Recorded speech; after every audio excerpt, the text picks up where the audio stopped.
Hello friends, आज की इस वीडियो में हम बात करेंगे एमेनोरिया के बारे में। एमेनोरिया क्या होता है और ये कितने टाइप का होता है, इसके बारे में हम शॉर्टली बात करेंगे।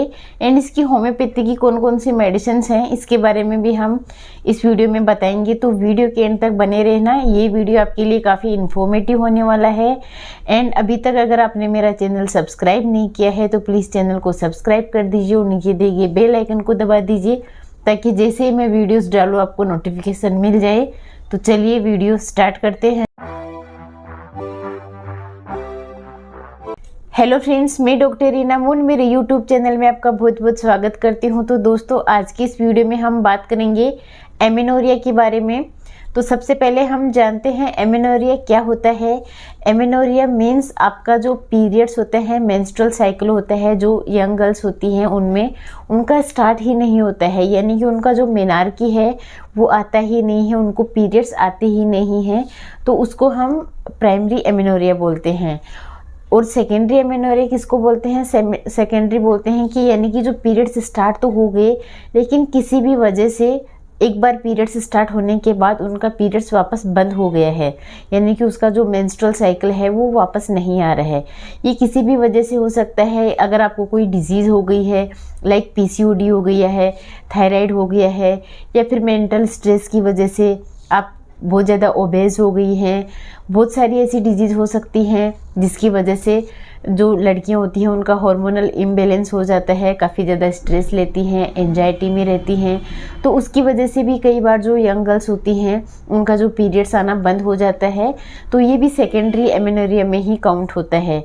सेकेंडरी एमेनोरिया का जो ड्यूरेशन होता है वो मोस्टली 6 मंथ, 1 ईयर या फिर 1.5 ईयर का भी हो सकता है। लेकिन अगर आप प्रॉपर मेडिकेशन ले रहे हैं, प्रॉपर ट्रीटमेंट ले रहे हैं, मेडिटेशन कर रहे हैं, योगा ले रहे हैं, तो इससे आपको बेटर रिजल्ट मिलेगा। होम्योपैथिक एमेनोरिया के लिए बहुत ही अच्छा काम करती है। होम्योपैथिक जो मेडिसिन होती हैं वो एमेनोरिया को बिल्कुल क्योर कर देती हैं। अगर किसी डिजीज़ की वजह से आपको ये सब हो रहा है तो उसको भी ये क्योर करने में काफ़ी कैपेबल होती हैं। लाइक आपको थायराइड हो गया है, आप ओवरवेटेड हो गई हैं, पीसीओडी हो गया है, तो पीसीओडी इन सब के लिए होम्योपैथिक मेडिसिन बहुत ही इफ़ेक्टिव होती है। तो ये हमने शॉर्टली एमेनोरिया के बारे में बताया है। अब हम डायरेक्टली बात करते हैं होम्योपैथिक मेडिसिन के बारे में। कौन कौन सी ऐसी मेडिसिन होती हैं जो एमेनोरिया को क्योर करती हैं? वैसे तो बहुत सारी मेडिसिन होती हैं होम्योपैथिक में, लेकिन जो मोस्टली यूज होती हैं, जो मोस्टली गर्ल्स होती हैं, उनके सिम्टम्स के अकॉर्डिंग फ्रीक्वेंटली जो क्लिनिक में यूज़ होती है मेडिसिन, उनके बारे में मैं आज आपको बताऊंगी, जो बहुत ही ज़्यादा इफ़ेक्टिव हैं। और अगर सही सिम्टम्स मैच करके आप ये मेडिसिन लेंगे तो आपको बहुत ही बेटर रिजल्ट मिलेगा। तो सबसे पहले हम बात करते हैं पल्सेटिला मेडिसिन के बारे में। अगर जो गर्ल्स होती है वो काफ़ी ज़्यादा सहमी सहमी रहती है, बहुत ही ज़्यादा सुंदर होती है, हर छोटी छोटी बात पे रो देती है, अटेंशन सीकर होती है, अगर कोई भी उसको कुछ पूछेगा तो वो छोटी छोटी बात पे इजीली वीप्स होती है, बहुत ज़्यादा जल्दी से रोने लग जाती है। अगर ऐसी वाली गर्ल्स होती हैं, उनकी पीरियड्स 2 महीने से 3 महीने से आ ही नहीं रहे हैं, 6 महीने निकल गए, अगर पीरियड्स आ भी रहे हैं तो काफ़ी स्कैंटी मेंसेस है उनका, पानी की प्यास उनको बिल्कुल भी नहीं लगती है, बाहर का चटपटा खाने का मन उनका काफ़ी ज़्यादा होता है, तो ये मेडिसिन उन गर्ल्स के लिए बहुत ही इफ़ेक्टिव होती है। तो मेडिसिन कैसे लेनी है? अगर एमेनोरिया की कंडीशन है आपको तो पल्सेटिला 200 की मेडिसिन की डोज आपको लेनी है। 200 की पोटेंसी आपको 2 डोज लेके फिर आपको 15 दिन के लिए रेस्ट पे रहना है, यानी कि 15 दिन आपको कोई भी मेडिसिन नहीं लेनी है। ये 2 डोज आपको बहुत ही काम करेंगी। लेकिन 2 डोज अगर 200 की आपने 2 डोज ले ली फिर भी अगर आपको कोई रिलीफ नहीं लगा तो आप 15 दिन के बाद आप 1 mg की डोज ले सकते हैं। 1 mg की डोज भी आपको 2 डोज लेनी है, 1-1 घंटे के डिफरेंस में, आपको बहुत ही बेटर रिजल्ट मिलेगा। अगर आपका कॉन्स्टिट्यूशन पल्सेटिला जैसा है, कॉन्स्टिट्यूशन मीन्स जो फीमेल्स हैं, जो गर्ल्स हैं, वो बहुत ही ज़्यादा इजीली वीपिंग हो जाती हैं, बहुत ही ज़्यादा छोटी छोटी बातों पे रोने लग जाती हैं, पानी की प्यास उनको बहुत ही कम लगती है, बहुत ज़्यादा गर्मी लगती है, रूम के अंदर उनको बिल्कुल अच्छा नहीं लगता, बाहर जाके उनको कुछ बेटर फील होता है, तो ये जो कॉन्स्टिट्यूशन वाली फीमेल्स पल्सेटिला मेडिसिन ले सकती हैं। अब हम नेक्स्ट मेडिसिन की बात करते हैं। नेक्स्ट मेडिसिन है केलकेरिया कार्ब। केलकेरिया कार्ब की जो गर्ल्स होती हैं, फीमेल्स होती हैं, वो कैसी होती हैं कैलकेरिया कार्प की जो गर्ल्स होती हैं वो काफ़ी ज़्यादा चब्बी होती है, उनका कॉम्प्लेक्सन काफ़ी ज़्यादा फेयर होता है, वो थोड़ा सा डल नेचर की होती हैं, उनको काम धाम करना ज़्यादा पसंद नहीं होता, यानी कि वो बेड पे लेटे लेटे ही अपने छोटे भाई बहनों को बोलती रहती हैं ये पकड़ा दे वो पकड़ा दे, यानी कि वो थोड़ा सा आलसी प्रवृत्ति की होती हैं, उनका काम करने का बिल्कुल मन नहीं करता। इनडाइजेस्टिबल थिंग्स वो बहुत ज़्यादा खाती हैं, लाइक चौक वगैरह, ये उनको खाना बहुत ज़्यादा पसंद होता है, थोड़ी चबी होती हैं और उनके पैर हमेशा ठंडे रहते हैं, दूध उनको बिल्कुल भी पसंद नहीं होता और उनका जो सर होता है वो मतलब कोल्ड एयर के प्रति काफ़ी ज़्यादा सेंसिटिव होती हैं, ये उनको ठंड ज़्यादा लगती है। मतलब ये हुआ कि जो पल्सिटिला का पेशेंट होता है उसको गर्मी ज़्यादा लगती है, कैलकेरिया का जो पेशेंट होता है उसको ठंड ज़्यादा लगती है। अगर ये वाले सिम्टम्स आप में मैच हो रहे हैं तो आपको कैलकेरिया का 200 की डोज़ लेनी है।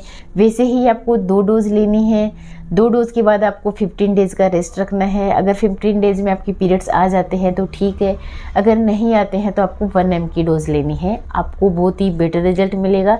अगर आपका कॉन्स्टिट्यूशन फिक्स बैठ रहा है तो बहुत ही बेटर रिजल्ट मिलेगा। इसके अलावा हम थर्ड मेडिसिन की बात करते हैं, सीपिया। सीपिया जो मेडिसिन है वो भी फीमेल्स के लिए, गर्ल्स के लिए बहुत ही इफ़ेक्टिव मेडिसिन है। अगर आपको प्राइमरी एमेनोरिया है, गर्ल्स ऐसा सोचती है कि घर में उसको मतलब जो घर में रहते हैं मेंबर्स, फैमिली मेंबर्स, वो उनको कोई भी प्यार नहीं करता, वो बहुत ज़्यादा सैड रहती है, काफ़ी सेमी रहती है, अंदर से खुद दुखी रहती है। तो इस कंडीशन वाली जो फीमेल्स होती हैं उनको ठंड ज़्यादा लगती है, वो जैसे बैठते हैं तो उनको कुछ बियरिंग डाउन सेंसेशन होता है, लाइक उसको ऐसे लगता है कि नीचे से कुछ हार्ड प्रेशर आ रहा है, पीरियड्स उनका काफ़ी ज़्यादा इरेगुलर होता है। तो इस कंडीशन वाली जो फीमेल्स होती हैं उनको सीपिया मेडिसिन लेनी है। सीपिया भी आपको 200 की 2 डोज ही लेनी है, जैसे जो कैलकेरिया कार्प और पल्सिटिला लेनी है वैसे ही 2 डोज लेके आपको 15 डेज़ के लिए रेस्ट करना है।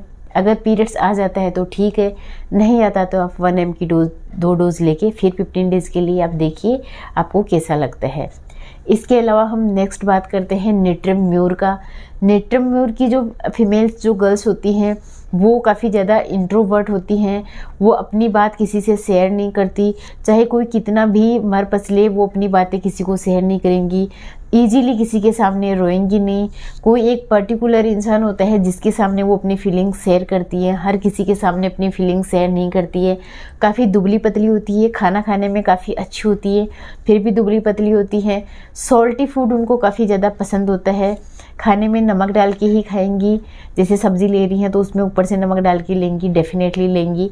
अगर ये वाले सिम्टम्स आप में हैं तो आप नेट्रम म्यूर मेडिसिन ले सकते हैं। नेट्रम म्यूर आपको 200 की पोटेंसी लेनी है, जैसा मैंने आपको बताया। 200 की पोटेंसी के बाद 15 डेज़ आपको रेस्ट करना है। देन अगर आपके पीरियड्स आ जाते हैं तो ठीक है, अगर आपके पीरियड्स आने लग जाते हैं तो आप 15 डेज़ के बाद अगेन आप रिपीट कर सकते हैं। आप 3-4 महीने तक ऐसा कंटिन्यू रखेंगे तो आपकी जो प्रॉब्लम है वो परमानेंटली क्योर हो जाएगी। एंड जितनी भी प्रॉब्लम है आपको, लाइक आपको PCOD है, इसकी वजह से आपका जो पीरियड्स है वो इरेगुलर है, या फिर जो प्राइमरी एमेनोरिया है आपको किसी हार्मोनल इम्बैलेंस की वजह से, तो वो भी आपका क्योर हो जाएगा। तो ये मेडिसिन अगर आपके पीरियड्स 200 की डोज ले ली और आपके पीरियड्स रेगुलर आने लग गए हैं तो आपको हर 15 डेज़ में आपको मेडिसिन रिपीट करनी है, ये आप कर सकते हैं। अगर फिर भी आपको समझ नहीं आ रहा है कि आपको डोजेस कैसे लेनी है तो आप अपने नियर बाई होम्योपैथिक फिजिशियन के पास जाके अपना प्रॉपर केस टेकिंग देके अपनी मेडिसिन सेलेक्ट करवा के अपना प्रॉपर ट्रीटमेंट ले सकते हैं, आपको बहुत ही बेटर रिजल्ट मिलेगा। होम्योपैथिक मेडिसिन का किसी प्रकार का कोई साइड इफ़ेक्ट नहीं होता, तो ये टोटली सेफ एंड सिक्योर होती हैं, तो ये मेडिसिन आप ले सकते हैं। एंड होम्योपैथिक से रिलेटेड, हेल्थ से रिलेटेड वीडियोस मैं अपने चैनल पे डालती रहती हूँ, तो अगर अभी तक आपने मेरा चैनल सब्सक्राइब नहीं किया है तो प्लीज़ चैनल को सब्सक्राइब कर दीजिए और नीचे दिए गए बेल आइकन को दबा दीजिए ताकि जैसे मैं वीडियोज़ डालूँ आपको नोटिफिकेशन मिल जाए। थैंक्स फॉर वॉचिंग वीडियो, धन्यवाद।